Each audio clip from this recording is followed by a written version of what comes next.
الله الرحمن الرحيم. اللهم صل وسلم وبارك على سيدنا محمد. ازيكم عاملين ايه؟ اهلا بيكم في حلقة جديدة من قناة كابتن كار. النهاردة جايب لكم 6 انواع عربيات معايا: عربية اوبل، وعربية لانسر، وعربية هافلوبي، وعربية بيجو، وعربية ريجاتا، وعربية سكودا. يلا نبدأ نشرح مواصفات العربية الاوبل. اوبل موديل اوبل كورسيه موديل 2003. صاحبها بيتكلم في 180 ألف جنيه. العربية رشة برا. العربية فابريكا دواخل. موتور وعفشة بحالة ممتازة. العربية فيها رخصة 6 شهور. مرور القاهرة الجديدة، والمعاينة في دار السلام بجوار التوحيد والنور. ورقم التليفون هتلاقوه تحت في الوصف. العربية التانية لانسر عيون صفية موديل 91. صاحبها بيتكلم في 140 ألف جنيه. العربية فابريكا دواخل. العربية مرور الشرقية.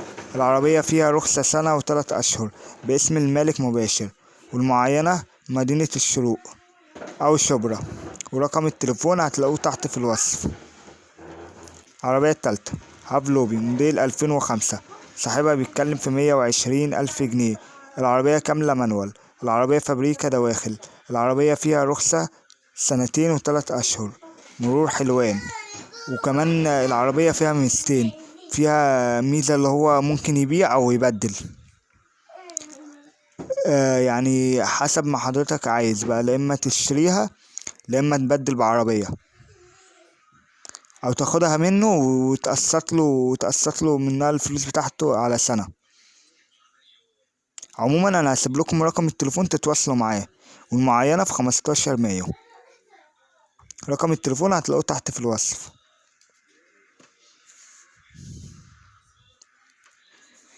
العربية الرابعة بيجو موديل 75. صاحبها بيتكلم في 80 ألف جنيه. العربية فيها رخصة 2.5 سنين، مرور العجوزة جيزة. موتور وعفشة بحالة ممتازة. بطارية جديدة. طقم جنود اسبول. العربية بحالة جيدة وفي تفاوض عند المعاينة، ورقم التليفون هتلاقوه تحت في الوصف. العربية الخامسة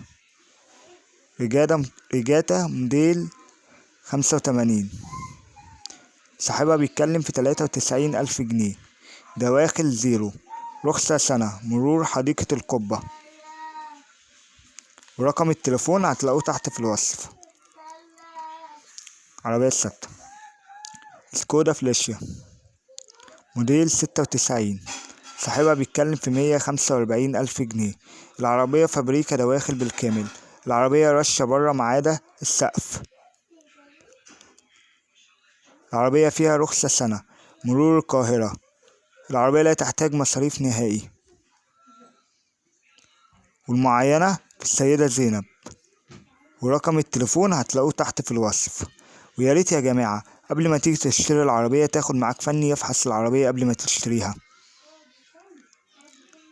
ولو عجبكم الحلقة ما تنسوش ان انتوا تشتركوا في القناة وتفعلوا الجرس عشان يوصلكوا كل جديد. واشوفكم في حلقة جديدة، والسلام عليكم ورحمة الله وبركاته.